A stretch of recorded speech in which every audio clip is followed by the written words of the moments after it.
எல்லாரும் கலந்து கொள்ள வேண்டும் என்று நான் விருப்பப்படுகிறேன். ஆண்டவரும் விருப்பப்படுவார். ஆமென். நான் மட்டும் இல்லை, இந்த வாட்டி கண்டிப்பாக சகோதரர்கள் என்ன செய்யணும், பங்கெடுக்கணும். உங்களுக்காகவே சர்ச்சில் வந்து கூட இல்லை, நீங்கள் வீட்டில் உட்கார்ந்து என்ன செய்யலாம், ஜெபிக்கலாம். ஏற்கனவே உங்களுக்கு அறிவித்திருந்தேன். இன்னும் ஒரு தடவை கூட உங்களுக்கு ஞாபகப்படுத்துகிறேன். 1ஆம் தேதி இந்த வாரம் தொடங்குது, அப்படி தானே? என்னைக்கு? செவ்வாய்க்கிழமை, சரியா? செவ்வாய்க்கிழமையிலேருந்து நம்ம இந்த ஜெபத்தை தொடங்கவிருக்கிறோம். 30ஆம் தேதி வரைக்கும் இது நடக்கும். இதில் ஏதாவது மாற்றங்கள் கடைசி வாரத்தில் இருக்குமானா உங்களுக்கு பின்னாடி அதை தெரிவிப்பேன். காலை 9 மணிலிருந்து நைட்டு 9 மணி வரைக்கும் நம்ம இடைவிடாமல் என்ன செய்ய போகிறோம், ஜெபிக்க போகிறோம். ஏற்கனவே சொல்லியிருந்தேன், டைமெல்லாம் யோசிச்சிருப்பீங்கன்னு நினைக்கிறேன், அப்படி தானே? ஆமாவா இல்லையா? ஆமாம், ஒரு சில தலைகள் தான் ஆடுது. சரி, யோசிச்சிருப்பீங்கன்னு நினைக்கிறேன். இன்றைக்கி ஆராதனை முடித்து நீங்கள் அந்த நேரத்தை தெரிவித்து நீங்கள் போகலாம். இதுக்கான ஜெப குறிப்புகள் உங்களுக்கு டெய்லி 9 மணிக்கு முன்பதாகவே அட்லீஸ்ட் ஒரு 8:30க்காவது என்ன செஞ்சிடும், வாட்ஸ்அப் குரூப்லேயும் சரி, அநேகர் யூடியூப் சேனல்லையும் பார்த்து கொண்டு இருக்கிறதுனால யூடியூப்லேயும் நம்ம சபையினுடைய சேனலில் கொடைக்கானல் மிராக்கிள் ஏஜி சர்ச்ங்கிற சேனலில் அப்லோட் பண்ணுவோம். நீங்கள் ஜெபத்தில் அந்த ஒவ்வொரு மணி நேரமும் ஈடுபடுகிறவர்கள் என்ன செய்யணும், அந்த குறிப்புகளை வைத்து நீங்கள் ஜெபிக்கும்படியாய் அன்பாய் கேட்கிறேன். அது மட்டும் இல்லை, டெய்லி நமக்கு இரவில் ஒரு சின்ன ஒரு ஷார்ட் மெசேஜ் இருக்கும். அது ஒரு 8 மணிக்கு அப்லோட் பண்ணுவோம். அதையும் நீங்கள் என்ன செய்யலாம், எல்லாருமே கண்டிப்பாக என்ன செய்யணும், ஆமாம், கேட்கணும். சபையை குறித்ததான காரியங்கள் இருக்கும். சபை கட்டப்பட வேண்டுமானால், சபை வளர வேண்டுமானால், ஒவ்வொரு தனிப்பட்ட விசுவாசியினுடைய ஆவிக்குரிய ஜீவியம் வளர வேண்டுமானால் நம்ம என்னென்ன காரியங்களை செய்ய வேண்டும் என்கிற காரியங்களை ரொம்ப ஷார்ட்டாக உங்களுக்கு தரணும் அப்படின்னு சொல்லி விருப்பப்படுகிறேன். கர்த்தர் உதவி செய்வாராக. அதையும் நீங்கள் பார்க்கலாம். யூடியூப்பில் பிற சபைகளை சேர்ந்த தேவ பிள்ளைகளும் பார்க்குறீங்க. நீங்களும் விருப்பப்பட்டால் எங்களோடு கூட இந்த ஜெப மாதத்தில் இணைந்து கொள்ளலாம். நீங்கள் அங்கம் வகிக்கிற உங்கள் சபைக்காக நீங்கள் என்ன செய்யலாம், ஜெபிக்கலாம். உங்களையும் அன்பாய் வரவேற்கிறோம். கர்த்தர் இன்றைக்கும் நம்மளோடு கூட பேசும்படியாக ஒரு விசை கண்களை மூடி, ஆண்டவரே என் கூட பேசுங்கன்னு கேளுங்க. ஆண்டவரே என் கூட பர்சனலாக பேசுங்க. எனக்கு என்ன வார்த்தையை தரணும்னு விரும்புகிறீங்களோ என் கூட பேசுங்க. ஏசப்பா, நீங்கள் பேசுகிற தேவன். ஆவியானவரே, நீங்கள் பேசுகிற தேவன். அப்பா, என் கூட பேசுங்கன்னு சொல்லி கேளுங்க. ஆமென். ஹல்லேலூயா. அப்பா, ஹல்லேலூயா. ஒவ்வொருவரையும் உம்முடைய கரத்தில் தருகிறோம். கர்த்தர் ஒவ்வொருவரோடு கூட பேசுவீராக. ஆவியானவர், நீங்கள் பேசுகிற தேவன். ஆவியானவர் பேசுகிறதை கேட்கிறதற்கு காதுகள் உண்டாகட்டும். ஆண்டவரே, எங்கள் இருதயங்கள் விருத்த சேதனம் பண்ணப்படட்டும். செவிச்சினங்கள் மாறட்டும். கன நித்திரையின் ஆவியை கடிந்து கொள்கிறேன் இயேசுவின் நாமத்தினால. ஆண்டவரே, வார்த்தை உட்பிரவேசிக்க முடியாதபடி இருக்கிற தடைகள் மாறுவதாக. வார்த்தை பேலன்ஸ் செய்யட்டும் இயேசுவின் நாமத்தில் பிதாவே, ஆமென். வேகமாய் நம்முடைய வாக்குத்தத்த வசனத்துக்கு நேராய் நம்முடைய சிந்தையை திருப்புவோம். வெளிப்படுத்தின விசேஷம் 3வது அதிகாரம், அதனுடைய 7-8 வசனங்கள். வெளிப்படுத்தின விசேஷம் 3வது அதிகாரம், அதனுடைய 7-8 வசனங்களை வாசிக்க கேட்போம்.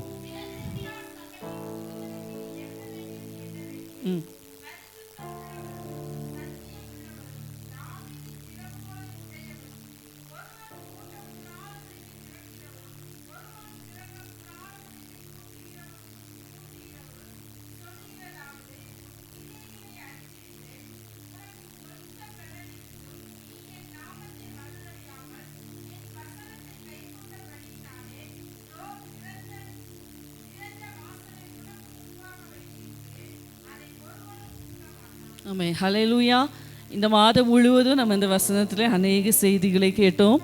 கர்த்தர் நமக்காக திறந்த வாசலை வைத்திருக்கிற தேவன். அந்த தேவன் சில வாசல்களை அடைத்தாரானால் அது எதுக்கு அப்படின்னு சொல்லியும் நம்ம நிறைய பார்த்தோம், அப்படி தானே? இன்றைக்கும் ஒரு காரியத்தை பேச வேண்டும் என்று நான் ரொம்ப 2 வாரத்துக்கு முன்னாடியே இந்த செய்தியை ப்ரிப்பேர் பண்ணி வைத்திருந்தேன். ஆனால் வியாழக்கிழமை நான் ஜெபித்து கொண்டு இருந்தபோது ஆவியானவர் அப்படியே வேறு மெசேஜாக அதை மாற்றிட்டார். அதனால நான் பேச வேண்டும் என்று நினைத்த காரியத்தை ஒரு 5 நிமிஷத்தில் உங்களுக்கு ஷார்ட்டாக சொல்லிவிட்டு இன்னைக்குள்ள செய்திக்குள்ளாக போக வேண்டும் என்று விருப்பப்படுகிறேன். பாருங்கள், நம்முடைய தேவன் திறந்த வாசலை வைத்திருக்கிற தேவன் உண்மைதான். ஆனால் திறக்கப்படுகிற எல்லா வாசல்களும் கர்த்தர் திறக்கிற வாசல் அல்ல. புரியுதா? இதுக்கெல்லாம் ஆமேன் வராது, எனக்கு தெரியும். நம்மளுக்கு வாசல் திறந்துட்டுனாலே யார் தான் திறக்கிறது? இல்லை, திறக்கப்படுகிற எல்லா வாசல்களும் கர்த்தர் திறக்கிற வாசல்கள் அல்ல. அநேக சாட்சிகளை சொல்ல முடியும். பாருங்க, சின்னதாக ஒரு பிஸ்னஸ் பண்ணுவாங்க, ஆண்டவர் நல்ல சமாதானமாக நடத்துவார், பயங்கர லாபம் கிடைக்கும், நல்ல பிளஸ்ஸிங்காக இருக்கும். யாராவது ஒரு மனுஷன் வந்து என்ன சும்மா கொளுத்தி போடுவான். என்னது, பிரதர் நீங்கள் இந்த பிளாட்ஃபார்மில் இந்த சின்ன கடையில் நீங்கள் பிஸ்னஸ் பண்ணும்போதே இவ்வளோ அமோகமாக சேல் ஆகுதுன்னா நீங்கள் என்ன செய்யலாம்? பெரிய கடையாக பார்த்து இன்னும் பெருசாக பண்ணிங்கன்னா நிறைய அனுபவங்கள் இருக்க போல. அதுக்கு ஏற்ற மாதிரி அந்த வாரமே என்ன செய்யும்? பெரிய கடை வாடகைக்கு கிடைக்கும்.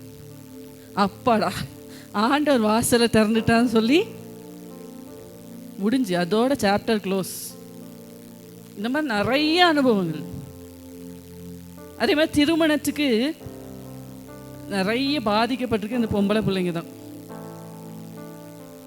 நிறைய ஆவிக்குரிய பெற்றோரும் என்ன செய்கிறாங்க? இந்த தவிர செய்கிறாங்க. அதை தான் நான் அடிக்கடி நம்முடைய சபையில் சொல்லுவேன். தயவு செய்து உங்கள் பிள்ளைங்களுக்கு வரன் பார்க்கும்போது, பையனாக இருந்தாலும் சரி பொண்ணாக இருந்தாலும் சரி, வரன் பார்க்கும்போது ஸ்டேட்டஸ் பார்க்காதீங்க, காஸ்ட் பார்க்காதீங்க, எதையும் பார்க்காதீங்க. ஸ்பிரிச்சுவல் க்ரோத் எப்படி இருக்குன்னு பாருங்கள். ஆண்டவருக்குள்ளே இல்லை, அந்த பொண்ணு ஆண்டவருக்குள்ளே எவ்வளோ சூப்பராக இருக்காங்கன்னு பாருங்கள். ஒன்றுமே இல்லைனாலும், அந்த பிள்ளை உங்கள் வீட்டுக்கு வரும்போது ஒன்றுமே கொண்டு வரலனாலும் ஆண்டவர் சூப்பராக வைப்பாருங்க. ஆமே, இதெல்லாம் எக்ஸ்ட்ரா. இந்த உலக பிரகாரமான ஆசீர்வாதம் எல்லாமே ஃப்ரீ, அடிஷ்னலாக ஆண்டவர் நம்மளுக்கு தர்றது. நம்ம அதுக்கு பின்னாடி போயிட்டு நிறைய சாட்சிகளை சொல்ல முடியும். வெறும் பையன் வசதியாக இருக்கான், பா என் பிள்ளைக்கு செட்டில் லைஃப் கொடுத்துட்டு கண்ணீரோடு நிற்கிற எத்தனை பொம்பளை பிள்ளைங்களோட வாழ்க்கை அழிஞ்சு நிறைய. அந்த நேரத்தில் ஆண்டவர் எச்சரிப்பார் கிருபையா. ஏன்னா நம்ம சர்ச்சுக்கு வரோம்ல, ஆண்டவர் பிள்ளைகளாக இருக்கிறோம்ல, நிறைய எச்சரிப்பு செய்தி வரும், வார்த்தை வரும், ஊழியக்காரங்க சொல்லுவாங்க. நம்மளுக்கே மனசில் சமாதானம் இருக்காது, ஆனாலும் நம்ம கண்ணை ஏதோ ஒன்று மறைச்சி வேகமா. அப்போ எப்படி தான் தெரிஞ்சுக்கிறது இது ஆண்டவர் தான் திறக்கிறாருன்னு? எப்படி தெரிஞ்சுக்கிறதுன்னு இப்போ உங்களுக்கு ஒரு குவெஸ்டின் வந்துருக்கும்ல. ஒரு 9 காரியங்களை வேகமாக சொல்லிவிட்டு, இது நம்முடைய செய்தி அல்ல, இன்றைக்கி வேறு செய்தி, அதுக்கு நேராக நம்ம போவோம். முதலாவது, வேதத்தின் அடிப்படையில் திறக்கப்படுகிற வாசல்கள் தான் கர்த்தர் திறக்கிற வாசல். இந்த வேதத்தில் சொல்லப்பட்டிராத காரியங்கள் உங்கள் வாழ்க்கையில் நடக்குமானா அப்படின்னா நல்லா புரிஞ்சுக்கணும். ஆண்டவர் எப்பயுமே பாவத்தை என்ன செய்ய மாட்டார்? அங்கீகரிக்க மாட்டார், அதை அக்செப்ட் பண்ணவே மாட்டார். சரியா? எனக்கு கள்ளத்தனம் பண்ணி 1 கோடி ரூபாய் கிடைச்சாலும் அது ஆண்டவர் திறக்கிற வாசல் இல்லை, பிசாசு திறக்கிற வாசல். அந்த கோடியை நான் எடுத்துகிட்டு வரும்போதே நான் தெருக்கோடிக்கு போயிட்டேன்னு அர்த்தம். ஆமே, பிசாசு தரும்போது ஆரம்பத்தில் ரொம்ப சூப்பராக இருக்கும், போக போக தான் தெரியும். ஆமே, ஹல்லேலூயா. உங்களுக்கு திறக்கப்படுகிற வாசல் வேதத்தின்படி சரியா, ஆண்டவர் இதை கரெக்டுன்னு அக்செப்ட் பண்ணியிருக்காரா அப்படின்னு சொல்லி முதலாவது என்ன செய்யணும்? பார்க்கணும். ரெண்டாவது, நம்ம நீண்ட நாளாக ஜெபிக்கிற ஜெபங்களுக்கு ஆண்டவர் பதில் தருவார் இல்லையா? அப்போ அது ஆண்டவர் திறக்கிற வாசல். எல்லா ஜெபத்துக்கும் இல்லை, கர்த்தருடைய சித்தத்தின்படி ஜெபிக்கிற ஜெபங்களுக்கு ஆண்டவர் திறக்கிற வாசல்கள், கர்த்தர் திறக்கிற வாசல்கள். அடுத்ததா, நல்ல வைஸ் கவுன்சில்ஸ், நல்ல புத்திமதிகளை சொல்லுகிறவர்கள் நம்மளுக்கே தெரியும். அப்படி தானே? யார் புத்திமதியை கேட்கணும், எது கேட்கக்கூடாது நல்லாவே தெரியும். ஆமே. சில நேரத்தில் நம்ம ரெகோபயாம் தான் கேட்குறோம்ல. ஹலோ, இருக்கீங்களா? ரெகோபயாம் யாரு அப்படின்னா யாருன்னே எங்களுக்கு தெரியாது அப்படிங்கிறீங்களா? யாரு? எந்த ராஜா? சாலமோனுடைய பையன், அப்படிதானே? யாருடைய ஆலோசனை கேட்டான்? ஆமாம், தன்னோடு கூட வளர்ந்த தான் வயசில் உள்ளவங்களோட ஆலோசனையை அவனுக்கு நல்லாவே தெரியும். அது தவறான ஆலோசனை. நிறைய நேரத்தில் தவறான ஆலோசனைன்னு தெரிந்தாலும் அது நம்ம மனசுக்கு சந்தோஷமாக இருக்கா? அக்செப்ட் பண்ணிடுவோம்ல. பண்ணாதீங்க. நான்காவதா, சில நேரத்தில் நம்ம இப்போது நல்ல தெரியும், வேலை செய்கிறவங்களுக்கு நல்லா தெரியும், இருக்கிற சூழ்நிலையில் நல்லா இருந்தவங்க திடீர்னு என்ன செய்வாங்க, நம்மளுக்கு எதிராக மாறுவாங்க.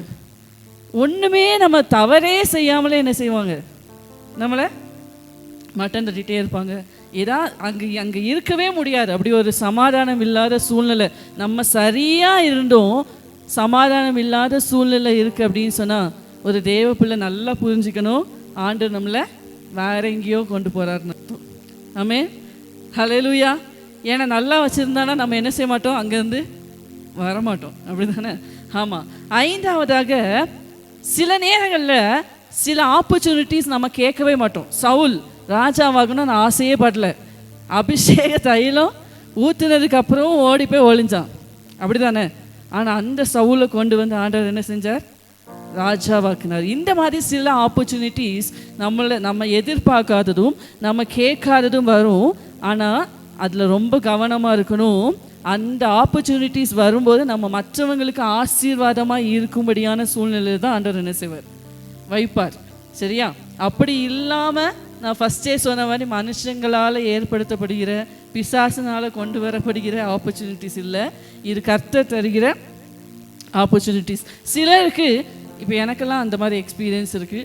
ஏதாவது ஒரு கதவு திறக்கப்படுகிறது, ஏதாவது ஒரு வாசல் ஆண்டவர் திறக்கிறார் அப்படின்னு சொன்னால் சில ட்ரீம்ஸ் மூலமாக, சில சொப்பனங்கள் மூலமாக, சில தரிசனங்கள் மூலமாக, இல்லை சிலருக்கு தீர்க்க தரிசனமாக உரைக்கப்படும், சிலருக்கு வேதம் நீங்கள் படிக்கும்போது ஆண்டவர் என்ன செய்வார், பேசுவார். நல்லா அப்படின்னா இப்படியா இருக்குமோ அப்படின்னு கெஸ் பண்ணுற மாதிரிலாம் இருக்காது, தெளிவாக ஆண்டவர் பேசுவார். அப்படியெல்லாம் பேசும்போது இது தேவன் திறக்கிற வாசல் அப்படின்னு சொல்லி நீங்கள் புரிஞ்சுக்கணும். அது மட்டும் இல்லை, உங்கள் மனசில் ஃபுல்லாக ஒரு தெய்வ சமாதானம் இருக்கும். ஆண்டவர் திறக்கிற வாசலில் ஒரு பெரிய சமாதானம் இருக்கும். நீங்கள் ஒரு விஷயத்தில் நீங்கள் போயிட்டீங்க, என்டர் ஆகிட்டீங்க அப்படின்னு சொன்னால் அதில் சமாதான குலைச்சலாகவே இருக்குன்னா அது தேவனால் திறக்கப்படுகிற வாசல் கண்டிப்பாக கிடையாது. அது மட்டும் இல்லை, கடைசியாக ஜெபத்தின் மூலமாக அது நீங்கள் கன்ஃபார்ம் பண்ணி ஆகணும். ஒரு தேவ பிள்ளை திறக்கிற எல்லா வாசலையும் என்ன செஞ்சிடக்கூடாது, போயிடக்கூடாது. ஆண்டவரே நீங்கள் திறக்கிற வாசலான்னு கேட்டு கன்ஃபார்ம் பண்ணிட்டு என்ன செய்யணும், போகணும். ஆமே. ஹல்லேலூயா. எத்தனை பேருக்கு புரிந்தது? இன்னையிலேருந்து திறக்கிற எல்லா வாசலும் கர்த்தர் திறக்கிற வாசல் இல்லை, கர்த்தர் திறக்கிறதான்னு சோதித்து அறிந்து அதுக்கப்புறம் என்ன செய்யணும், அந்த வாசலில் பிரவேசிக்கணும். ஆமே. ஹல்லேலூயா. ஹல்லேலூயா. ஆமாம். இன்றைக்கும் கர்த்தர் பேச விரும்புகிற, ஆவியானவர் சபைக்கு சொல்ல விரும்புகிற காரியத்துக்கு நேராக நம்முடைய சிந்தையை திருப்புவோம். எல்லாரும் கவனிங்க. ஒரு தேவ பிள்ளையினுடைய வாழ்க்கையில் சில வாசல்கள் திறக்கப்பட வேண்டியது அவசியம். சொல்லுங்க. ஒரு தேவ பிள்ளையினுடைய வாழ்க்கையில் சில வாசல்கள் திறந்திருக்க வேண்டியது மிகவும் அவசியம். முதலாவது வாசல் என்ன அப்படின்னு சொன்னா சொல்லுங்க. முதல் சொல்லுங்க. எனக்கு வேற மாதிரி கிடைச்சு. சரி, ரட்சிப்பின் வாசல். என்ன வாசல்? ரட்சிப்பின் வாசல் திறக்கப்பட வேண்டியது ரொம்ப அவசியம். பாருங்க, நம்மளை விட செல்வாக்குலையும் நம்மளை விட குணத்தில் பயங்கர சூப்பராக இருப்பாங்க. ஆனால் அவங்களுக்கு ரட்சிப்பின் வாசல் திறக்கப்படல. அவங்க மனக்கண்கள் குருடாக்கப்பட்டிருக்குது. ஜீவனுள்ள தேவன் யாருன்னு அவங்களுக்கு தெரியல, உண்மையுள்ள தேவன் யாருன்னு அவங்களுக்கு தெரியல. நம்மளை கிருபையாக ஆண்டவர் கொண்டு வந்து உட்கார வச்சிருக்காரு அப்படின்னு சொன்னால் நமக்காக அந்த ரட்சிப்பின் வாசல் திறக்கப்பட்டது. வாசிங்க யோவான் சுவிசேஷம் 10வது அதிகாரம் அதனுடைய 10வது வசனத்தில் இயேசு சொல்கிறார், நானே வாசல். என் வழியாய் ஒருவன் உட்பிரவேசித்தால் அவன் உள்ளும் புறமும் சென்று மேய்ச்சலை கண்டடைவான். அப்போ இயேசுதான் என்ன? வாசல். வாசல் வழியாக தான் என்ன செய்யணும்? உள்ள வரணும். அப்படிதானே? ஆமா தானே? அதான முறை. ஒரு வீட்டுக்குள்ள போனோன்னா என்ன செய்யணும்? வாசல் வழியா உட்பிரவேசிக்கணும். அப்போ பரலோக ராஜ்யத்துக்கு ஒருவன் தகுதியாகணும், பரலோக ராஜ்யத்துக்கு ஒருவன் பங்காளி ஆகணும் அப்படின்னு சொன்னா வாசலாகிய இயேசுவின் வழியாய் மாத்திரமே தான் என்ன செய்ய முடியும்? வர முடியும். இதற்கான அநேக வசனங்களை நான் உங்களுக்கு ஆதாரமாக சொல்ல முடியும். ஏசாயா 26:2 வாசிங்க. சத்தியத்தை கை கொண்டு வருகிற நீதி உள்ள ஜாதி உட்பிரவேசிப்பதற்கு வாசலை திறவுங்கள். ஏசாயா 62:10. ஏசாயா 60:11-18 யாராவது வாசிங்க. எடுத்தீங்களா? ஏசாயா 62:10 வாசிங்க.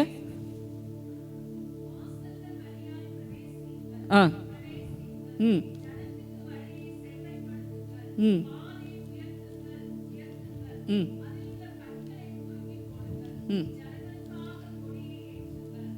அப்படியே ஏசாயா 60:11-18 வாசிங்க. ம்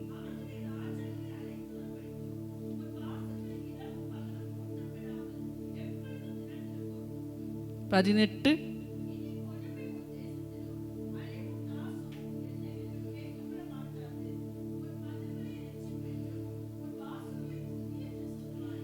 ஆமென். அப்போ ஆண்டவருக்குள்ள ஒருத்தங்க வரணும் அப்படின்னு சொன்னா முதலாவது அவங்க வாழ்க்கையில ரட்சிப்பு என்கிற கதவு திறக்கப்பட வேண்டியது அவசியம். நிறைய பேர் பாருங்க 10 வருஷம் 15 வருஷம் சர்ச்சிலே இருப்பாங்க. ரட்சிக்கப்பட்டிருக்கீங்களா என்னைக்கும் கேட்டால் தெரியாது. நான் இப்போ அந்த கொஸ்டினை கேட்டால் எத்தனை பேர் ஆன்சர் சொல்லுவீங்கன்னு தெரியாது. ஆனால் நம்ம சபையில் அப்படி இருக்க மாட்டீங்கன்னு சொல்லி நான் கர்த்தருக்குள்ளே நம்புகிறேன். அப்போ நம்முடைய பழைய மனுஷன் அழிக்கப்பட்டு புதிதான ஜீவன் உள்ளவர்களாய் நம்ம நடந்து கொள்ள வேண்டுமானா நம்முடைய வாழ்க்கையில் ரட்சிப்பு என்கிற வாசல் திறக்கப்பட வேண்டியது ரொம்ப அவசியம். இரண்டாவதாக டோர்ஸ் ஆஃப் ஸ்பிரிச்சுவல் இன்டிமெசி. அப்படின்னா நான் தமிழில் புரியும்படி சொல்கிறேன், இருதயத்தினுடைய வாசல் திறக்கப்பட வேண்டியது அவசியம். சிலருடைய இருதயம் பாருங்க, எவ்வளோ வசனம் கேட்டாலும் எவ்வளோ ஆண்டவர் தட்டினாலும் திறக்கவே மாட்டோமே. நாங்கள் திறந்து ஆண்டவர் அப்படி உள்ள அப்படி யாரும் இருக்காதீங்கன்னு. ஆமென். நம்முடைய இருதயத்தின் வாசல் திறக்கப்பட வேண்டியது மிகவும் அவசியம். நம்மளுக்கு தெரிந்த வசனம் தான். அப்படிதான், இதோ வாசல் படியில் நின்று தட்டுகிறேன், ஒருவன் என் சத்தத்தை கேட்டு கதவை திறந்தால் அவனிடத்தில் நான் பிரவேசித்து அவனோட வாசம் பண்ணுவேன், அவனோட போஜனம் பண்ணுவேன் எல்லாம் சொன்னார். ஆமென். நான் எப்பயுமே சொல்லுவேன், நம்முடைய தேவன் யாரையும் ஃபோர்ஸ் பண்ணிலாம் என்ன செய்ய மாட்டார். அப்படியே சட்ட காலரை பிடிச்சி தெரப்பியாக திறக்க மாட்டார், இப்படிலாம் கேட்க மாட்டார். தட்டி பார்ப்பார், கூப்பிட்டு பார்ப்பார். நம்மளா என்ன செஞ்சிடணும்? திறந்துடணும். அப்படி திறந்துட்டு வர்றது அது இன்னொருத்தர். யாரு? ஆமாம், அப்படிலாம் ஆண்டவர் வரமாட்டார். அவ்வளோ இன்டீசென்ட் காட்லாம் கிடையாது. ஆமென். நான் திறந்தா எனக்குள்ளே வருவார். ஆமென். ஹல்லேலூயா. இந்த வசனத்தை வாசிங்களேன். உன்னத பாட்டு 7வது அதிகாரம் அதனுடைய 13வது வசனத்தை வாசிங்க. உன்னத பாட்டு 7வது அதிகாரம் அதனுடைய 13வது வசனம். ம் ம்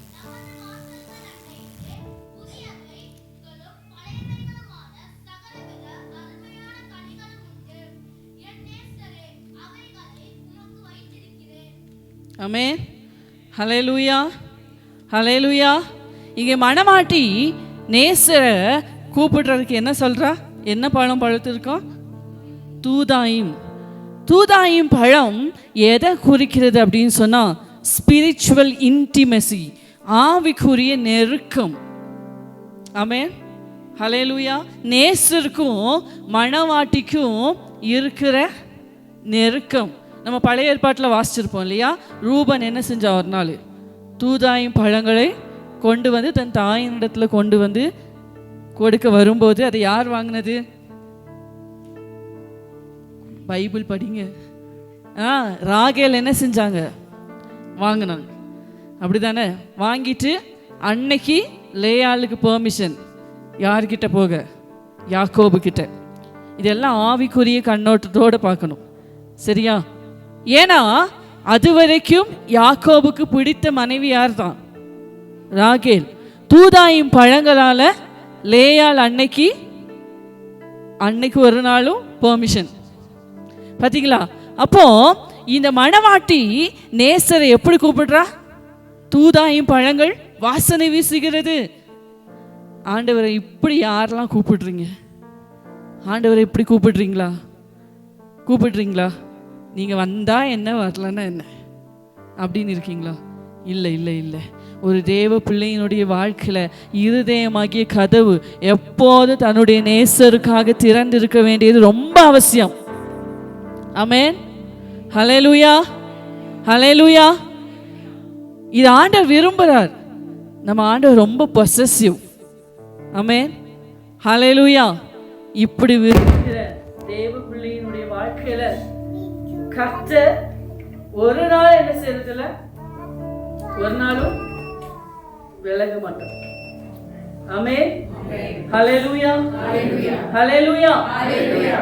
சொல்லுங்க, நீங்க போதும் எனக்கு, நீங்க போதும் எனக்கு, நீங்க போதும், நீங்க போதும், நீங்க போதும் எனக்கு, நீங்க போதும் எனக்கு, நீங்க போதும் எனக்கு, நீங்க போதும், நீங்க போதும், நீங்க போதும் எனக்கு.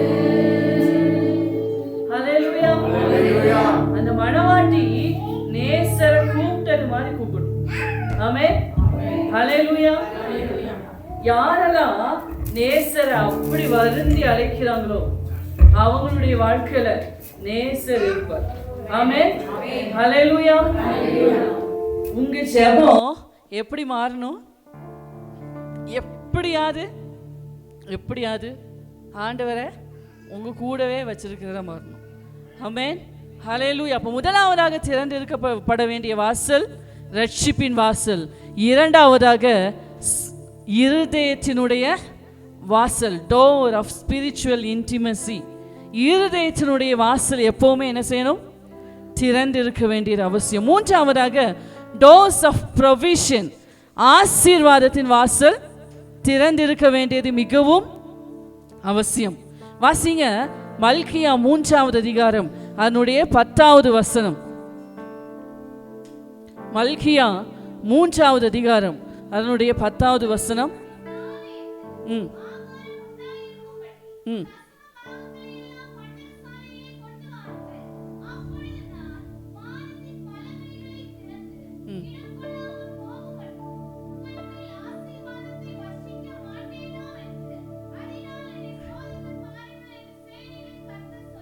ஹல்லேலூயா, ஹல்லேலூயா.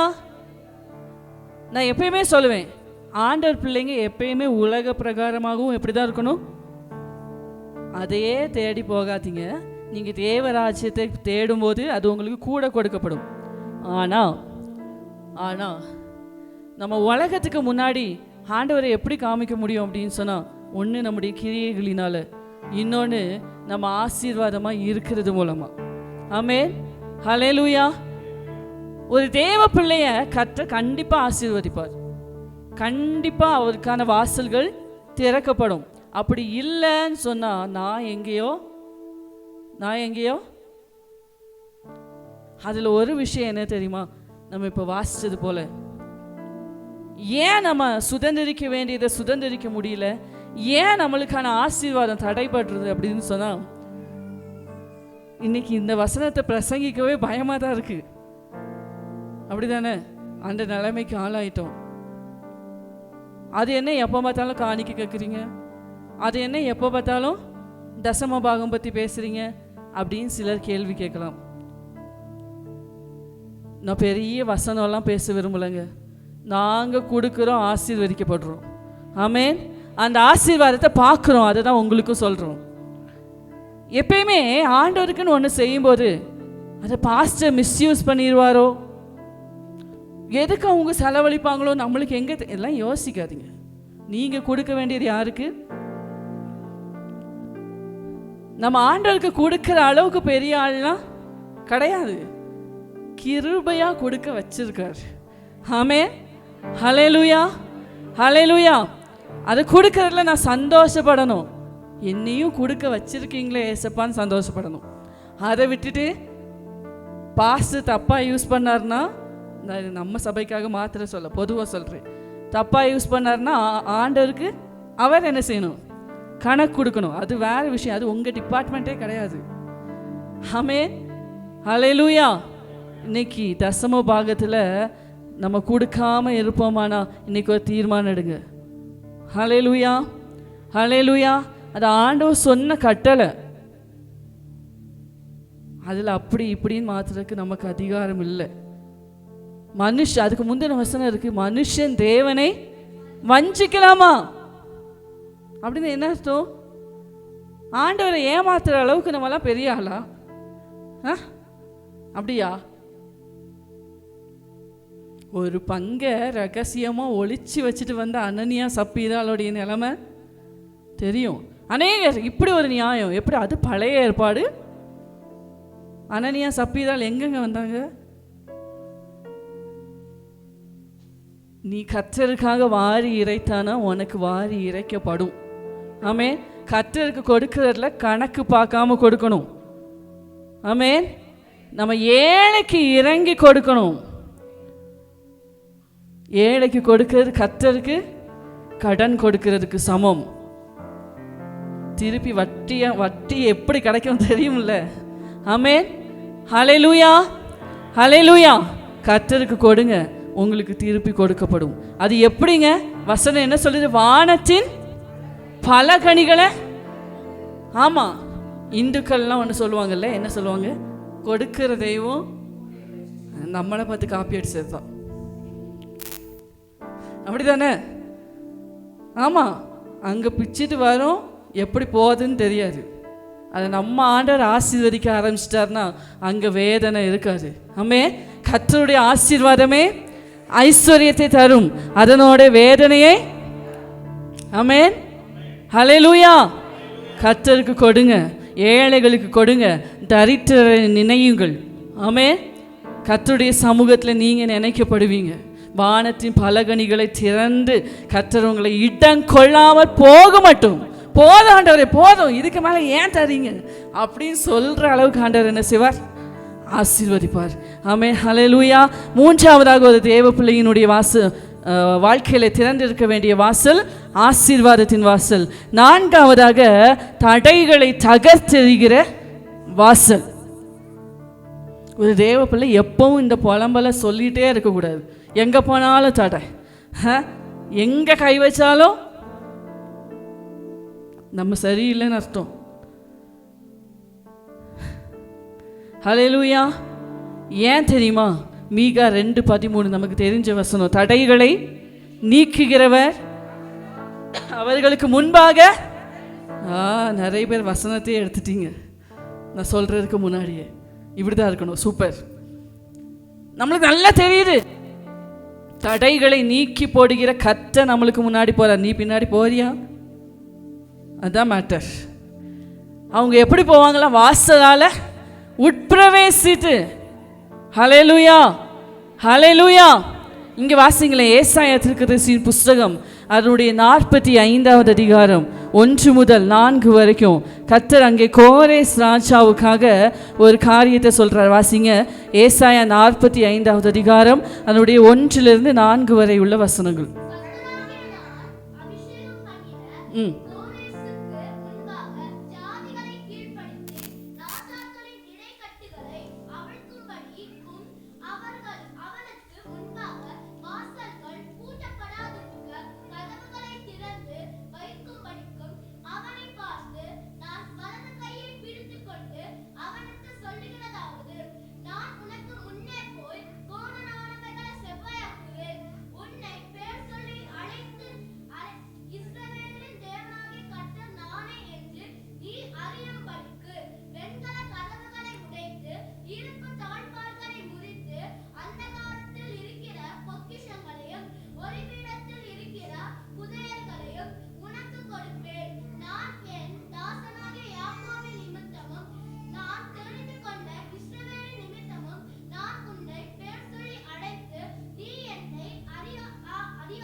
ஹல்லேலூயா.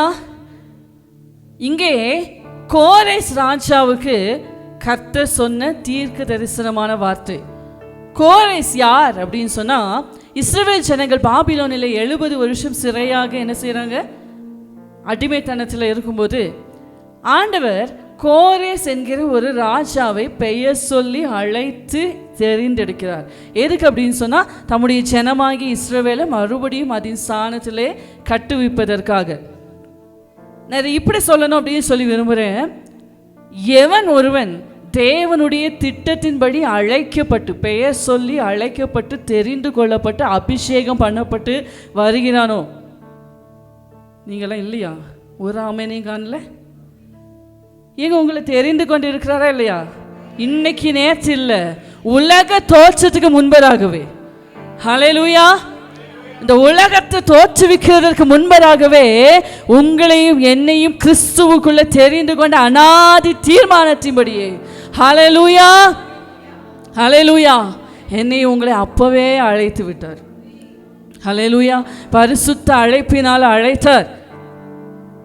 நான் இங்கே இருக்கணுங்கிறது ஆண்டவருடைய சித்தம். ஹல்லேலூயா. ஒருவேளை நீங்கள் யாராவது ஃபோர்ஸ் பண்ணி கூட என்ன செஞ்சுருக்கலாம், வந்திருக்கலாம்.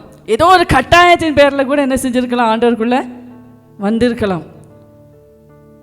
ஏதோ ஒரு வியாதி நிமித்தமாக என்ன செஞ்சுருக்கலாம், வந்திருக்கலாம். பிசாசு போராட்டத்திலேருந்தே ஆண்டவர் விடுதலை தந்தார், வந்திருக்கலாம். எது எப்படியோ, ஆனால் நீங்கள் கிறிஸ்துவுக்குள்ளே வர வேண்டும் என்கிறது இன்னைக்கு நேற்று இல்லை. ஹல்லேலூயா. உலக தோற்றத்துக்கு முன்பதாகவே அநாதியாய் ஹல்லேலூயா போடப்பட்ட தீர்மானம். ஹல்லேலூயா. நீ அபிஷேகம் பண்ணப்பட்டவனானோ, நீ அபிஷேகம் பண்ணப்பட்டவளானோ, கோரேசே உனக்கு முன்பதாக இருக்கிற தடைகள் தகர்க்கப்பட வேண்டியது அவசியம். ஹல்லேலூயா. ஒரு நிமிஷம் உங்கள் கரங்களை உயர்த்தி ஹல்லேலூயா ஆண்டவர்கிட்ட சொல்லுங்க, ஆண்டவரே நான் கோரேஸ் ஆனா எனக்கு முன்பதாக இந்த தடை இருக்கக்கூடாது. நான் சுதந்திரிக்க வேண்டியதை நான் சுதந்திரிக்கணும். ஹல்லேலூயா. எனக்காக இருப்பு தாழ்பால்களை முறிக்கிறவர், வெண்கல கதவுகளை உடைக்கிறவர், நான் சுதந்திரிக்க வேண்டியதை நான் சுதந்திரிக்கணும். தடை என் வாழ்க்கையில அதிகாரம் பண்ணக்கூடாது. எந்த தடையை என் வாழ்க்கையில மேற்கொள்ள கூடாது. எனக்குள்ள இருக்கிற அபிஷேகம், ஓ எனக்குள்ள இருக்கிற தெரிந்து கொள்ளுதல், எனக்குள்ள இருக்கிற அநாதி தீர்மானம், ஓ கோரேசுக்கு முன்பதாக கோணலானவைகளை செவ்வையாக்குகிற கர்த்தர் இருப்பாரானோ, எனக்கு முன்பதாக இருக்கிறது எவ்வளவு நிச்சயம். ஹல்லேலூயா. கோரேஸ் கர்த்தர் தெரிந்தெடுத்த ஜனத்தில் ஒருத்தன் கிடையாது. அவன் ஒரு பெரிய ராஜா. ஆமென். ஹிஸ்டரியில் படிச்சிருப்பீங்க, கிங் சைரஸ் அப்படின்னு சொல்லி.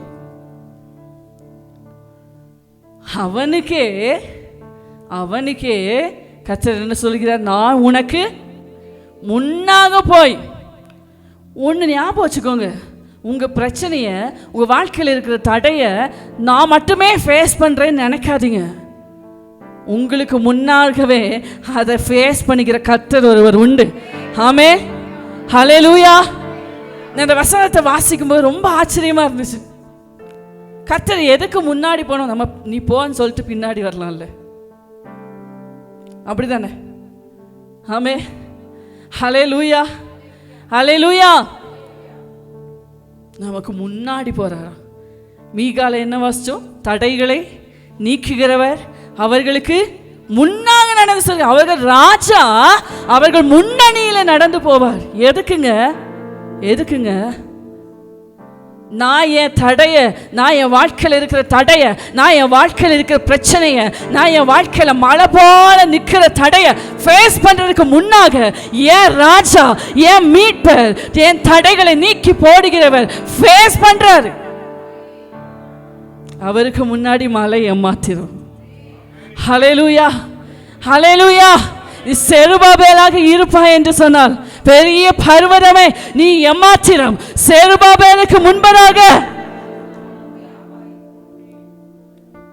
நம்ம பிரச்சனை என்னன்னா, நம்ம முன்னாடி இருக்கிற பிரச்சனையை தான் பெருசா பார்க்கிறோமே தவிர, நம்ம முன்னாடி போற ராஜா எவ்வளவு வல்லமை உள்ளவர், அவர் எவ்வளவு பராக்கிரமசாலிங்கிறது தெரியல, அவரோட வேல்யூ தெரியல. ஐயோ பிசாசு இப்படி பண்ணிடுவானே. போன வாரத்தில் ஒரு வேடிக்கையான ஒரு ஷார்ட்ஸ் பார்த்துட்டு இருந்தேன்.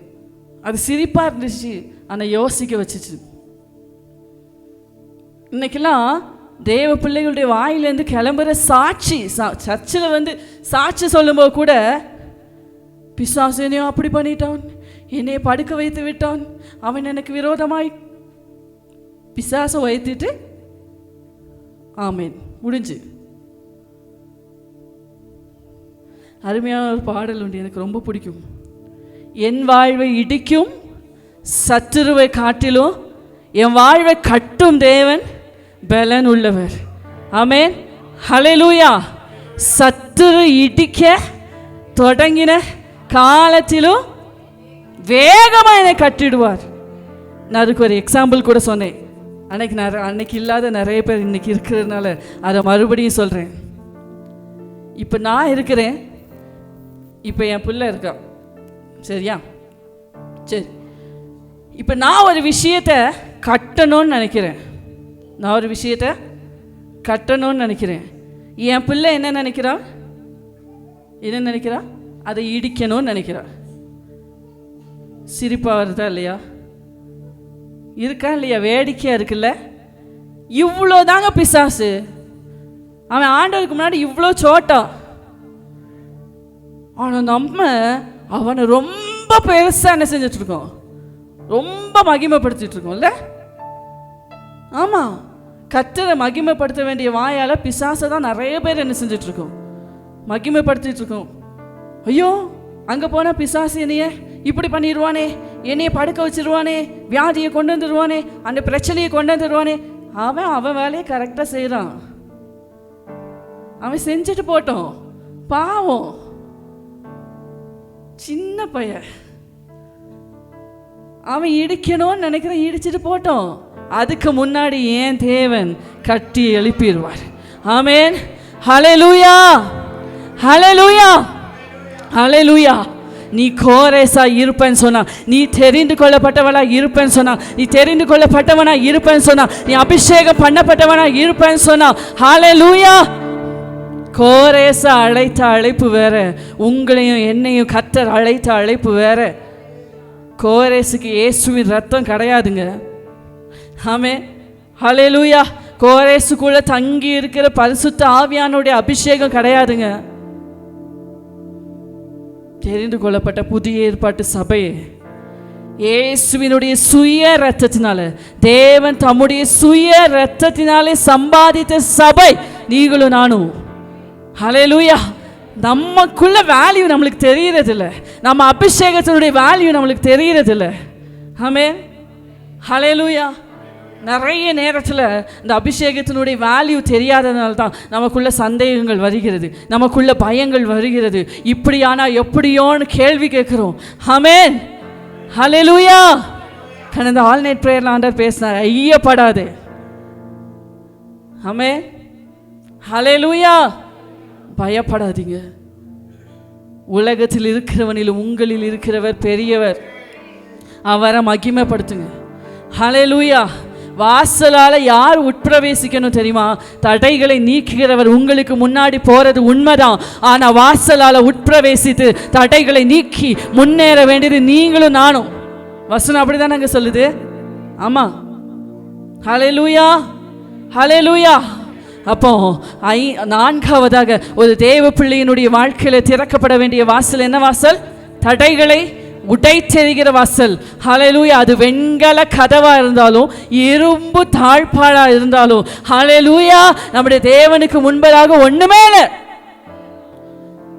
அது அந்தகாரத்தில் இருக்கிற பொக்கிஷமானாலும் சரி, ஒளிப்பிடத்தில் இருக்கிற புதையலானாலும் சரி, ஹல்லேலூயா, அது எனக்கு இனி கிடைக்கவே செய்யாதுங்க. கைவிட்டு போயிடுச்சு. இப்படியெல்லாம் நீங்க நினைக்கிற காரியங்களானாலும் சரி, கொண்டு வந்து கொடுப்பார். ஹல்லேலூயா. உங்களுக்கு முன்பதாக வாசல்கள் திறக்கப்படும். ஹல்லேலூயா. அதுக்கு நீங்க கோரேசா இருந்தா போதும். ஹல்லேலூயா, ஹல்லேலூயா. நீங்க தேவ திட்டத்துக்கு ஒரு திட்டத்தோடு உங்களை அழைத்திருக்கிறார்ல, அந்த திட்டத்தில் நீங்க டிராவல் பண்ணுங்க, அது போதும். ஹல்லேலூயா. உங்களை என்ன நோக்கத்தோடு அழைத்தாரோ அந்த அழைப்பில் உறுதியாய் தரித்திருங்கள். அது போதும். உங்களுக்கு முன்னாடி எழும்புகிற தடைகளை உடைத்தெறிய கர்த்தர் உண்மை உள்ளவராக இருக்கிறார். ஹல்லேலூயா. ஐந்தாவதாக, ஒரு தேவ பிள்ளையினுடைய வாழ்க்கையில திறக்கப்பட வேண்டிய கதவு வாய்ப்புகளின் வாசல். சொல்லுங்க, டோர்ஸ் ஆஃப் ஆப்பர்ச்சுனிட்டி. வாய்ப்புகளின் வாசல். வாய்ப்புகள்னே நமக்கு ஞாபகம் வர வாய்ப்பெல்லாம் என்னது? என்னங்க? பிஸ்னஸுக்கான வாசல், வேலைக்கான. நம்ம இதுலையே தான் இருக்கோம்ல, இதுலேருந்து வெளியே வரவே மாட்டோம். எவ்வளோ வருஷம் விசுவாசியானாலும் இதுக்கு மட்டும்தான் நம்மளுக்கு 24 மணி நேரம் பிரேயரும் ஜப குறிப்புகளும் எல்லா ஜப கோபுரத்துக்கும் அனுப்பிடுவோம். நீங்கள் கிறிஸ்துவுடனே கூட எழுந்தவர்களானால் கிறிஸ்து தேவனிடத்தில் இருக்கிற மேலானவைகளையே, அதெல்லாம் எங்களுக்கு தெரியாது. சரி, பூமிக்கு உரிய விதமாக நம்ம ஆசீர்வதிக்கப்பட வேண்டியது அவசியம்தான், நான் இல்லைன்னு சொல்ல.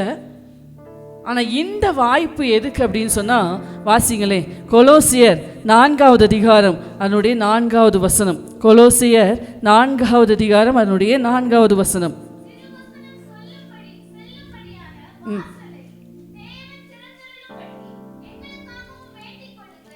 ஹல்லேலூயா, ஹல்லேலூயா.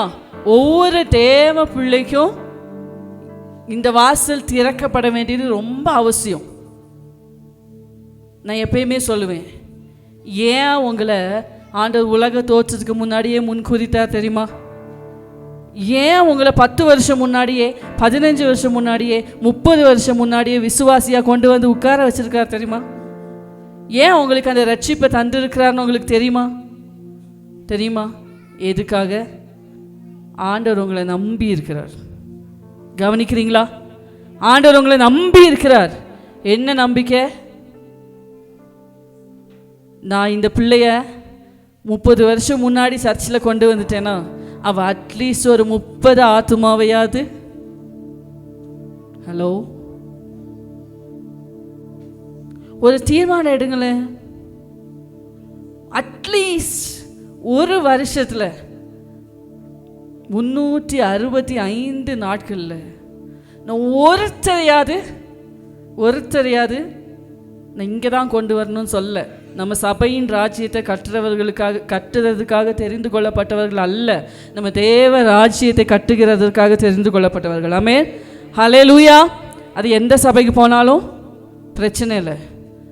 ஆனால் ஆண்டவரை ஏன் மூலமாக ஒரு ஆத்மா தெரிந்து கொள்ளணும். அதுதாங்க நம்ம பரலோகத்தில் சேர்த்து வைக்கிற சொத்து.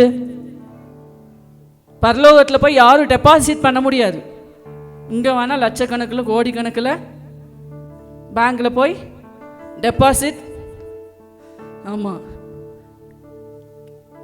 பண மதிப்பிழப்பு வந்தப்போ தான் நிறைய பேர் எங்கே கொண்டு போடுவோன்னு தெரியாமல் இருந்தாங்க தானே. ஆமாம், அதெல்லாம் இந்த உலகத்தில் சேர்த்து வைக்கலாம்.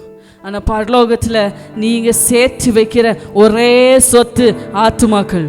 ஆமென், ஹல்லேலூயா. ஆத்மா ஒன்றும் ரட்சிக்காமல் வெட்கத்தோடே ஆண்டவா வேறு கையனாக உம்மை கண்டு கொள்ள ஆகும். யார் ரொம்ப வெட்கம்.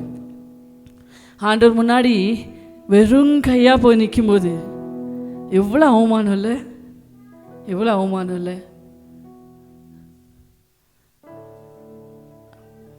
ஒரு நிமிஷம் ஒரு கண்களை மூடி ஒரு சின்ன ஜெபம் ஆண்டவர்கிட்ட சொல்லுங்களேன். ஆண்டவர், இவ்வளோ நாள் நான் ஒரு ஆத்துமாவுக்கு கூட உங்களை பற்றி நான் சொன்னதே இல்லை. நான் ஞாயிற்றுக்கிழமானா சர்ச்சுக்கு வருவேன், ஆராதிப்பேன், போயிடுவேன். அதை இனி நான் அப்படி இருக்க மாட்டேன். எனக்கு சுவிசேஷம் சொல்கிறதுக்கான வாசலை திறந்து தாங்கப்பா. நான் உங்களை பற்றி அநேகருக்கு சொல்லுவேன். உங்கள் வருகை தாமதிக்குமானா, என் மரணம் தாமதிக்குமானா, இந்த உலகத்தினுடைய முடிவு தாமதிக்குமானா, நான் நிறைய ஆத்மாக்களோடு வந்து உங்களை சந்திக்கணும்ப்பா. நிறைய ஆத்துமாக்களோடு வந்து உங்களை சந்திக்கணும் ஆண்டவரே.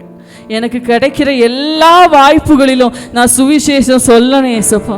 கதவை எனக்கு திறந்து தாங்கன்னு சொல்லுங்க.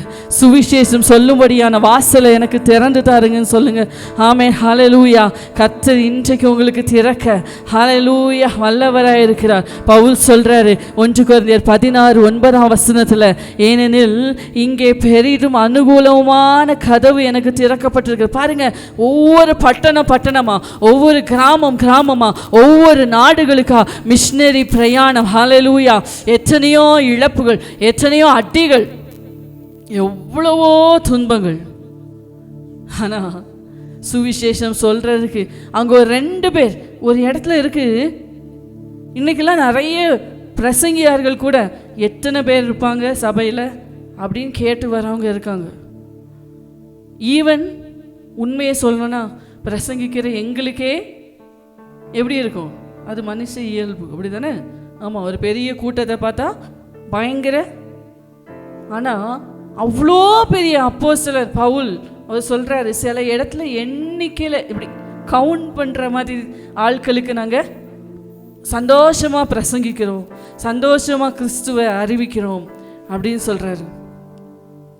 பாருங்க, கிடைக்கிற சமயத்துக்கு தக்கதாக யாவருக்கும் ஜாக்கிரதையாக சுவிசேஷத்தை பிரசங்கிக்கணுமா? சுவிசேஷத்தை அறிவிக்கிறதே நம்ம ஒவ்வொருத்தர் மேலேயும் விழுந்த கடமை. ஆமென். சுவிசேஷத்தை நான் பிரசங்கியாது இருந்தால் எனக்கு ஐயோ. வசனம் சொல்லுதுங்க, உங்களுக்கு தெரிஞ்ச இயேசுவை, உங்களுக்குள்ளே இருக்கிற இயேசுவை மற்றவர்களுக்கும் கொடுங்க. ஹல்லேலூயா. அப்போதாங்க நீங்கள் கிறிஸ்தவர்கள். நான் சின்ன வயசில் ஒரு பேச்சு போட்டிக்கு வில்லியம் கேரி எனக்கு வந்து தலைப்பாக தந்திருந்தாங்க. அந்த வில்லியம் கேரியினுடைய அந்த புக்கு யார் எழுதினான்னு எனக்கு தெரியல, ரொம்ப சூப்பராக இருந்துச்சு. அந்த புக்கில் வில்லியம் கேரி எழுதின ஒரு ஒரு சென்டென்ஸ், அது எனக்கு மறக்கவே மறக்காது. ஒரு மாமரத்தை எதுக்கு வைக்கிறோம்? மாமரத்தை வைக்கும்போது எப்படி வைப்போம்? பெரிய மரமாக வைப்போம். சில நேரம் சாப்பிட்டு சும்மா வீசுகிற அந்த சீட் என்ன செஞ்சிடும்? பெரிய மரமா? இப்படி தானேங்க. ஆனால் அதை நடுகிறவர்கள் என்ன ஒரு கண்ணோட்டத்தில் வைப்பாங்க? ஒரு மாமரம் இந்த உலகத்தில் இருக்கிறதுக்கு நோக்கம் என்னங்க? தன்னை போல நிறைய கனிகளை தரணும். நம்ம எங்கேயாவது போய் ஒரு மாம்பழத்தை டேஸ்ட் பண்ணுறோம், செம்ம டேஸ்ட்டாக இருக்குது. உடனே அடுத்த கேள்வி நம்மளுக்கு என்ன? ஒரு கண்ணு கிடைக்குமா கேட்குறோமா? எதுக்கு கொண்டு வந்து வைக்கிறோம்? அப்போ அந்த மாமரத்தினுடைய நோக்கம் என்ன? அநேக மாம்பழங்களை தரணும். ஒரு நெல் மணியினுடைய நோக்கம் என்ன? அது அநேக நிறைய கிரெயின்ஸ் வரணும் அதுலேருந்து. ஒரு கிறிஸ்தவனுடைய நோக்கம் என்ன தெரியுமா? கிறிஸ்தவன் பெருசா நம்ம மாத்திட்டி சொல்லிட்டு இருக்கோம்ல, நம்முடைய நோக்கம் என்ன தெரியுமா? தன்னை போன்ற அநேகரை கிறிஸ்தவர்கள் ஆக்கும் கிறிஸ்தவன். ஹல்லேலூயா, ஹல்லேலூயா.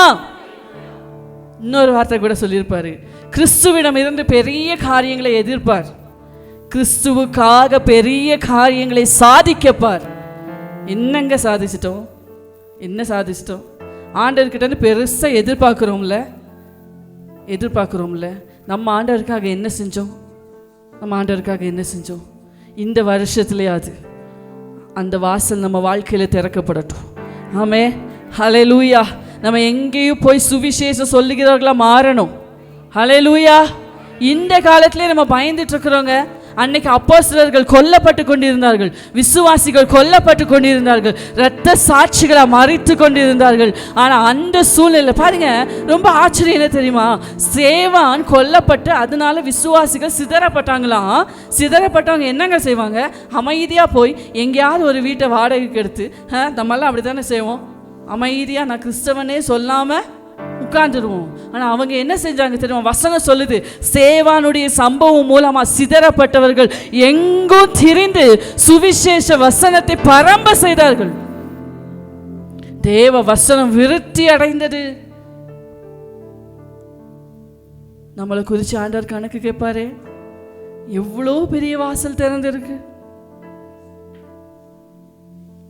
நான் நம்ம சபை பிள்ளைங்க கிட்ட சொல்லுவேன், புதுசாக வீடு வாங்கணும்னு ஆசைப்படுறீங்களா? ஒரு பொருத்தனையோடு ஜெபிங்க. ஆண்டவரே, என் வீட்டில் நீங்கள் எனக்கு ஒரு வீட்டை தந்தீங்கன்னா என் வீடு நான் பிரேசலுக்கு திறந்து கொடுப்பேன், பொருத்தனையோடு பண்ணுங்க அப்படின்னு சொல்லுவேன். ஆமாம், எல்லாம் சிஸ்டர்ட்டெல்லாம் சொல்லியிருக்கேன். அப்படி தானே? அப்படி நீங்கள் செஞ்சு பாருங்க, ஆண்டவர் திறப்பார். ஹல்லேலூயா, ஹல்லேலூயா. உங்களுக்கு கிடைக்கிற எல்லா ஆப்பர்ச்சுனிட்டிலையும், உங்களுக்கு கிடைக்கிற எல்லா வாய்ப்புகளிலும் கிறிஸ்து அறிவிக்கப்படணும். ஆமென், ஹல்லேலூயா. பவுல் சொல்லுவார் ஒரு இடத்துல, நிறைய பேர் பவுலுக்கு அகேன்ஸ்டாக என்ன செஞ்சாங்களாம்? ப்ரீச் பண்ண ஆரம்பிச்சாங்களாம். விரோதத்தினால சிலர் போஜனத்துக்காக எதுக்கோ கிறிஸ்துவ அறிவிக்கிறாங்க. ஆனால் நான் அதை பற்றி கவலையே படுறதில்லை.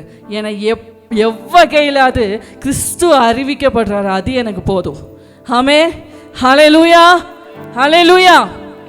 நம்ம மூலமாக கிறிஸ்து அறிவிக்கப்படணும், நம்ம வாழ்க்கை மூலமாக கிறிஸ்து அறிவிக்கப்படணும். ஆமென், ஹல்லேலூயா, ஹல்லேலூயா. கிடைக்கிற எல்லா இடத்துலையும் பவுல் சொல்கிறாரு, உங்களுக்கு புரிகிற மாதிரி சொல்கிறேன், எல்லா இடத்துலையும் நம்ம கிறிஸ்துவுக்கு நற்கந்தங்களாக இருக்கணும். ஒரு சூப்பரான கம்பெனி ஸ்ப்ரே அடிச்சுட்டு போனால், இப்போ நம்ம எல்லோரும் உட்காந்துருக்கோம், எல்லோரும் என்னையை பார்த்துட்ருக்கீங்க. இப்போ திடீர்னு பின்னாடி இருந்து ஒருத்தர் பயங்கர தூக்கலாக ஒரு சென்ட் அடிச்சுட்டு என்ன செய்கிறாரு, வர்றார். ஆட்டோமேட்டிக்காக எல்லா தலையும் என்ன செய்யும்? பார்க்குமா பார்க்காத? அப்போது நம்ம போகிற இடத்துல எல்லாம் கிறிஸ்துவை அறிகிற அறிவின் வாசனை வெளிப்படணும். நான் ஒரு இடத்துக்கு போனாலே இவங்க ஏசு பிள்ளைன்னு சொல்லணும், இவங்க கிறிஸ்தவங்கன்னு சொல்லணும். அந்த மாதிரி நம்ம வாழ்க்கை இருக்கணும், நம்ம வார்த்தை இருக்கணும். ஆமென். வெறும் சர்ச்சில் வந்து அந்நிய பாஷையும் வெளியில் போயிட்டு அநியாய பாஷையுமா இருக்கக்கூடாது. நம்ம சாட்சி எங்கெங்க சர்ச்சில் இருக்கவங்களுக்கு தேவையே கிடையாது. அப்படி தானே? நம்மளுக்கு ரொம்ப ஈஸி. பொருத்தனெல்லாம் எப்படி பண்ணிடுவோம்? ஆண்டவரே நீங்கள் எனக்கு செஞ்சால் நான் சபையில் போய் முடிஞ்சு. ரொம்ப ஈஸி இல்லை. சபையில் இருக்கவங்க ஏற்கனவே சாட்சியோடு தான் உள்ளே வந்திருக்காங்க. ஆமாம் தானே? உங்கள் சாட்சி யாருக்கு தேவை? புறஜாதிகளுக்கு முன்பதாக, அந்நிய ஜனங்களுக்கு முன்பதாக. ஆமென். கிறிஸ்து அறிவிக்கப்பட வேண்டியது மிகவும் அவசியம். ஆமென். நேரம் அதிகமாக போகுது. கடைசியாக ஒரு தேவ பிள்ளையினுடைய வாழ்க்கையில் திறக்கப்பட வேண்டிய வாசல் வானத்தின் வாசல். Amen. Door of God's presence. வாசிங்க ஆதியாகமம் 28வது அதிகாரம். ஆதியாகமம் 28வது அதிகாரம் அதனுடைய 10லேருந்து 17 வரைக்கும் யாராவது சீக்கிரமாக வாசிங்களே. ம் ம்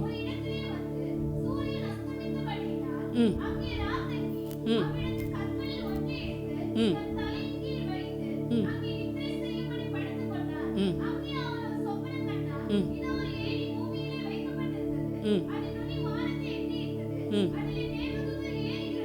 ம்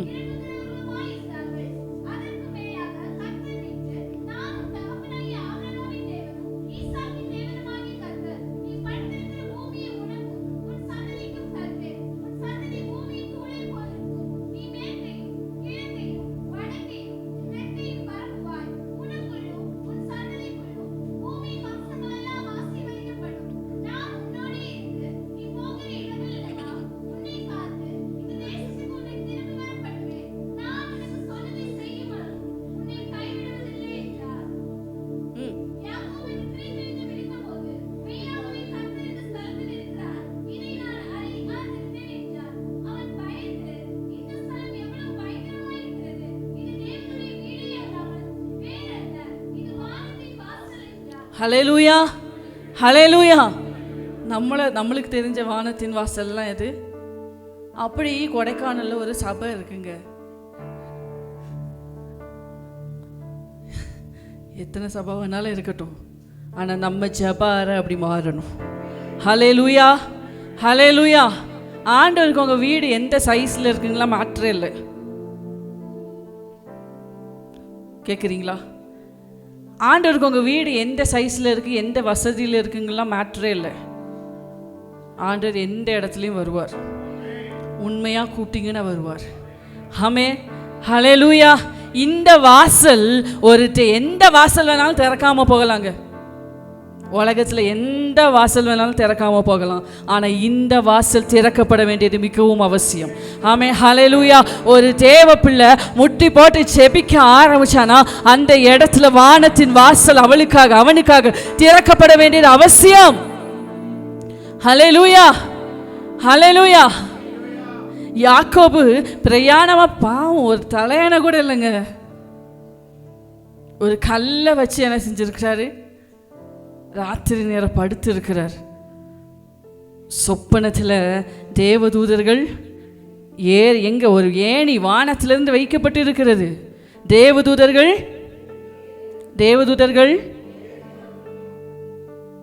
என்னங்க செய்யணும்? வானத்திலிருந்து தேவதூதர்கள் என்ன செய்யணும்? மேலேருந்து இறங்க தானே செய்யணும். வசனம் என்ன சொல்லுது? அப்படின்னா என்ன அர்த்தம்? தேவ பிள்ளை இருக்கிற இடத்துல ஆண்டவருடைய பிரசன்னம் இருக்கணும். ஆமென், ஹல்லேலூயா. நான் எங்க இருக்கிறேனோ அங்கே என் தேவன் இருக்கணும். நான் இருக்கிற இடத்துல கர்த்தருடைய பிரசன்னம் இருக்க வேண்டியது அவசியம். ஹல்லேலூயா. யாக்கோபு படுத்திருக்கிற இடத்துல இருந்து தேவதூதர்கள் ஏறுகிறவர்களும் இறங்குகிறவர்களும். எத்தனை பேர் அப்படி சொல்ல முடியும்? நிறைய பேருடைய ஜெபங்கள் கூட தேவ பிரசன்னம் இல்லாமலே முடிஞ்சிடும். நேற்று கூட ஒரு வாலிப பையனை திட்டிகிட்டு இருந்தோம். யாருன்னெலாம் சொல்ல மாட்டோம், சரியா? உடனே எல்லாருக்கும் யாரு அதெல்லாம் சொல்ல மாட்டோம். ஜோமன்னு சொல்லுவோம். நாங்கள் சொல்லிட்டோமேங்கிறதுக்காக 5 நிமிஷம் முழங்கால் போட்டு கண்ணை மூடி திறக்கிறதுக்குள்ளாடி ஜெபம் முடிஞ்சிச்சுன்னு சொன்னோம். நீங்கள் சிரிக்கிறீங்க, நிறைய பேருடைய ஜெபம் இப்படி தான் இருக்குது. நான் எப்பயுமே சொல்லுவேன், ஃபோனை பண்ணிவிட்டு அவங்க அட்டன் பண்ணுறதுக்கு முன்னாடியே எல்லாம் பேசிட்டு வைக்கிற மாதிரி தான் நிறைய பேருடைய ஏதாவது பிரயோஜனம் உண்டா? புரியுதா உங்களுக்கு? ஒருத்தங்களுக்கு ஃபோன் பண்ணுறீங்க, அவங்க அட்டனே பண்ணல, ஹலோவே சொல்ல, அதுக்கு முன்னாடியே நீங்கள் சொல்ல வேண்டியதை சொல்லிட்டு வச்சிட்டீங்க. நான் தான் சொல்லிட்டேன் இல்லை, யாருக்கு சொன்னேன்? நான் தான் டெய்லி ஜெபிக்கிறேன் இல்லை, யாருக்கிட்ட சொன்னேன்? ஆண்டவர் உன் ஜெபத்தை கேட்டாருங்கிற நிச்சயம் இருக்கா? நீ ஆண்டோடைய பிரசன்ஸை ஃபீல் பண்ணியா? அதெல்லாம் எனக்கு தெரியல. அப்ப நீ யாருக்கிட்ட சொன்ன? எப்பயுமே முழங்கால் போடும்போது தேவ பிரசன்னத்தை வாஞ்சிங்க. ஆண்டோடைய பிரசன்னம் இல்லாம அந்த இடத்துல இருந்து எழுந்துடாதீங்க. ஹல்லேலூயா, ஹல்லேலூயா. உங்க வீடு ஒரு பெத்தேலா மாறணும். ஹல்லேலூயா. உங்க வீடு ஒரு பெத்தேலா மாறணும். உங்க வீடு ஒரு வானத்தின் வாசலா மாறணும். உங்க இருதயம் ஒரு பெத்தேலா மாறணும். ஹல்லேலூயா. கர்த்தர் வந்து தங்குகிற ஸ்தலமா மாறணும். உங்க வீட்டுக்கு வர்றவங்க எல்லாரும் சொல்லணும், மெய்யாகவே கர்த்தர் இந்த ஸ்தலத்தில் இருக்கிறார். நாங்க எப்பயுமே ஜெபிப்போம். இந்த ஆலயத்துக்காக, இந்த சபைக்காக ஜெபிக்கும் போது ஜெபிப்போம். என்ன ஜெபிப்போனா, ஆண்டவர் இந்த சர்ச்சுக்கு புதுசாக வர எல்லாருமே உங்கள் ப்ரெசன்ஸை ஃபீல் பண்ணணும். நீங்கள் இங்கே இருக்கிறீங்கிறத அவங்க ஃபீல் பண்ணிட்டு தான் போகணும். ஆமே, ஹல்லேலூயா. அதை ஒரு வைராக்கியமாக எடுத்து ஜெபிப்போம். அப்படி ஜெபிங்களே, ஆண்டவரே என் வீட்டுக்குள்ளே வரவங்க எல்லாருமே நீங்கள் எங்கள் வீட்டில் மெய்யாகவே இருக்கிறீங்கிறத தெரிஞ்சுக்கணும். என்னை பார்க்குறவங்க எல்லாருமே என் கூட நீங்கள் இருக்கிறீங்கிறத தெரிஞ்சுக்கணும். அந்த பெத்தேல் அனுபவத்துக்கு முன்னாடி உள்ள யாக்கோபுடைய வாழ்க்கை வேற, பெத்தேல் அனுபவத்துக்கு பின்னாடி உள்ள யாக்கோபுடைய வாழ்க்கை வேற. பெத்தேலுக்கு முன்னாடி யாக்கோபுடைய லைஃப்பை எடுத்து பாருங்க. ஏமாத்தி தான் வாங்கணும். ஆமே. அதுக்கப்புறம் யாக்கோபு என்ன தொட்டாலும் அது துலங்குச்சு. ஆமே, ஹல்லேலூயா, ஹல்லேலூயா. என் வாழ்க்கையில் ஒண்ணுமே நடக்க மாட்டேங்குது, ஒரு வாசலும் திறக்க மாட்டேங்குது. நான் எதெல்லாம் தொட்டாலும் அதில் நஷ்டமாகுது. பிரச்சனை நம்மக்கிட்ட, ஆண்டவர்கிட்ட இல்லை. நம்ம கூட ஆண்டவரே இல்லை, நம்ம கூட ஆண்டவருடைய பிரசன்ஸே இல்லை. இதை விரும்புங்க, எழுந்திருப்போம் ஆண்டவருடைய சமூகத்தில். இது ஒரு ஜெபமாக ஏறிடுங்க. ஆண்டவரே, நிறைய வாசலை குறித்து நான் கேட்டேன். இவ்வளவு நேரம் நான் பேசின எல்லா வாசலும் உங்க இருதயத்தில் பதிஞ்சிருக்கா இல்லையான்னு எனக்கு தெரியாது. நீங்க கேட்டிருக்கீங்களா இல்லையான்னு எனக்கு தெரியாது. ஞாபகம் இருக்கா இல்லையான்னு எனக்கு தெரியாது. ஆனால் ஆண்டவர்கிட்ட போகிறதுக்கு முன்னாடி, வீட்டுக்கு போகிறதுக்கு முன்னாடி இந்த ஒரே ஒரு ஜெபத்தையாவது ஏறிடுங்களேன். ஆண்டவரே, என் வாழ்க்கையில் எந்த வாசல் திறந்திருக்கோ திறக்கலையோ, ஆனால் இந்த வானத்தின் வாசல் எனக்கு முன்பதாக அடைக்கக்கூடாதப்பா.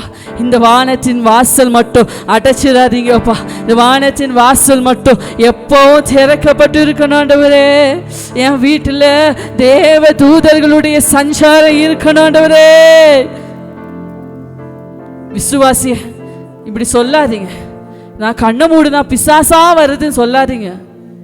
நான் கண்ணை மூடினாலே எங்க வீட்டில் தூங்கவே முடியல, பேயா ஓடுது சொல்லாதீங்க. கேவலம்.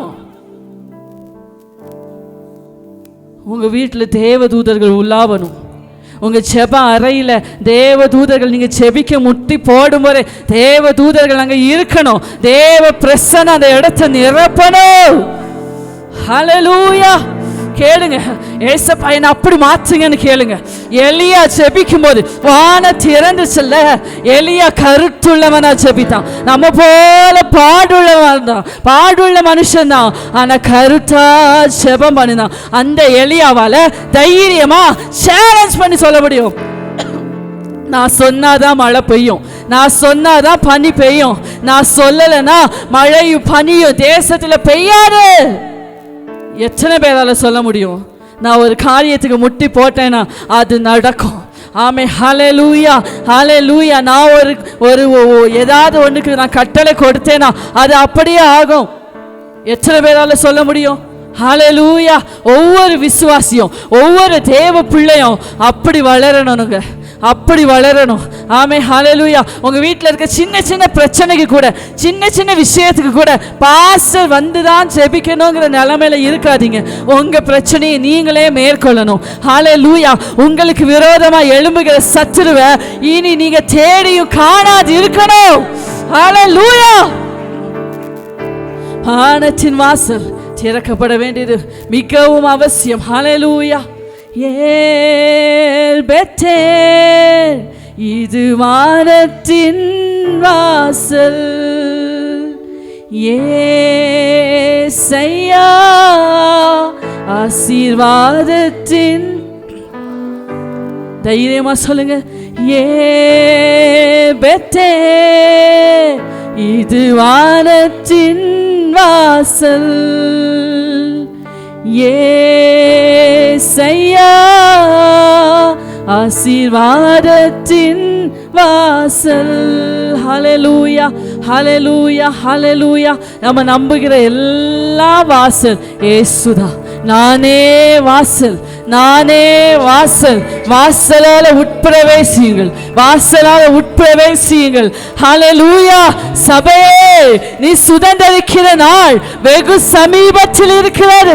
ஹல்லேலூயா. சபையே, ஓ, நீங்க சத்துருவின் வாசல்களை மேற்கொள்கிற நாட்கள் வெகு சமீபத்தில் இருக்கிறது. பாதாளத்தின் வாசல்கள் அதை மேற்கொள்வதில்லை. சபை ஒரு நாளும் பாதாளத்தின் வாசல்கள் மேற்கொள்வதில்லை. ஹல்லேலூயா. இனி சத்துரு ஒரு நாளும் ஒன்ன மேற்கொள்கிறதில்லை. ஒரு வழியாய் உங்களுக்கு எதிராய் ஓடி வருவா, 7 வழியாய் ஜீசஸ், 7 வழியாய் திரும்பி ஓட பண்ணுவீங்க. ஹல்லேலூயா, ஹல்லேலூயா. கர்த்தர் அப்படியாய் மாற்றுவீராக. ஓ, இந்த மிராக்கிள் ஏஜ் சபையில ஆராதித்து கொண்டிருக்கிற ஓ தேவ பிள்ளைகளை கர்த்தர் அப்படியாய் மாற்றுவீராக. ஆன்லைன்ல பார்த்து கொண்டு யாரெல்லாம் வானத்தின் வாசல் திறக்கப்பட வேண்டும் என்று ஜெபித்து கொண்டிருக்கிறார்களோ அப்படி மாறுவார்களாக, அப்படி மாறுவார்களாக. சத்துருவுக்கு சவால் விடுகிற சந்ததிகளாய் மாறுவார்களாக. இனி எங்க வாழ்க்கையில, இனி எங்க வாசல்களில் சத்துரு உட்புகுதல் இருக்கவே கூடாது. ஹalleluya. இனி எங்க சம்பாத்தியத்தை துஷ்டன் பறிப்பதில்லை. ஹalleluya. இனி நாங்க சுதந்தரிக்க வேண்டியது சத்து அடைத்து வைப்பதில்லை. அவன் ஒரு கதவை அடைச்சானா 7 கதவுகள் எனக்காக திறக்கப்படும். அவன் ஒரு வழியை அடைச்சானா எனக்காக புது வழியை திறக்கிற கர்த்தர். ஹalleluya. இபலரத சபலா ஏல் பெத்தே இது வானத்தின் வாசல். ஏசையா ஆசீர்வாதத்தின்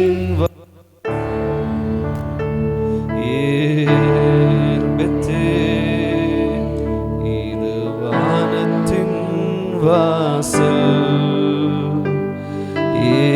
ஏசையா ஆசீர்வாதத்தின் வாசல். தலை சாய்க்கும் கல்லீரையா மூளை கல்லீரையா நான் நம்பி தலை சாய்க்கும் கல்லீரையா மூளை கல்லீரையா. ஆமாண்டவரே ஹல்லேலூயா. கேட்ட வார்த்தையின்படி ஒவ்வொருவரையும் கர்த்தர் நடத்துவீராக. ஒரு வாழ்க்கையில அதிகமாய் பற்றி பிடிக்கிற ஒரு அனுபவம் வரட்டும். அடைக்கப்பட்டிருக்கிற வாசல்கள் திறக்கப்படட்டும். தந்த வார்த்தையின்படியே ஒவ்வொரு வாழ்க்கையிலும் கர்த்தர் செய்வீராக. சொல்லியும் செய்யாதிருக்கிற தேவன் அல்ல, நீர் வசனத்தும் நிறைவேற்ற இருக்காத தேவன் அல்லப்பா. நீர் அப்படியே செய்து முடிக்க வேண்டுமாக ஜெபிக்கிறேன். சாட்சிகளை கேட்க பண்ணுங்க. அப்படி நாம மாத்திரம் மகிமைப்படட்டும். வந்திருக்கிற ஒவ்வொருவரையும் கர்த்தர் ஆசீர்வதிங்க. அவர்களுடைய இந்த வாரம் அவர்கள் கைட்டு செய்கிற எல்லா வேலையிலும் கர்த்தருடைய கரம் இருக்கட்டும், கிருபின் கரம் இருக்கட்டும், பாதுகாப்பு இருக்கட்டும், தயவு இருக்கட்டும், சரீர பாதுகாப்பு இருக்கட்டும். நல்ல பலனை கர்த்தர் தருவீராக. தேவைகளை சந்தித்து வெட்கப்படுத்தாமல் நடத்த வேண்டுமாக ஜெபிக்கிறேன். நாம மாத்திரம் மகிமைப்படட்டும். மீட்பெரும் இரட்சகருமாகிய இயேசுவின் நாமத்தில் பிதாவே. என் ஆத்துமாவே கர்த்தரை ஸ்தோத்திரி, முழு உள்ளமே பரிசுத்த நாமத்தை ஸ்தோத்திரி. என் ஆத்துமாவே கர்த்தரை ஸ்தோத்திரி, அவர் செய்த சகல உபகாரங்களை மறவாதே. ஆமென். துதி கனமாகி மகிமையுமக்கே ஓ எல்லாவுமே, ஓ எல்லாவுமே. துதி கனமாயுமக்கே ஓ நீரே ராஜாவே. அல்லேலூயா. ஸ்தோத்ரம் ஸ்தோத்ரம் ஸ்தோத்ரம் மிக ஸ்தோத்ரம் ஸ்தோத்ரம் ஸ்தோத்ரம் ஓ நீரே ராஜாவே. அல்லேலூயா. துதி கனமகிமையுமக்கு ஓ எல்லாவுமே, ஓ எல்லாவுமே. துதி கனமகிமையுமக்கு ஓ நீரே ராஜாவே. ஹல்லேலூயா, ஹல்லேலூயா.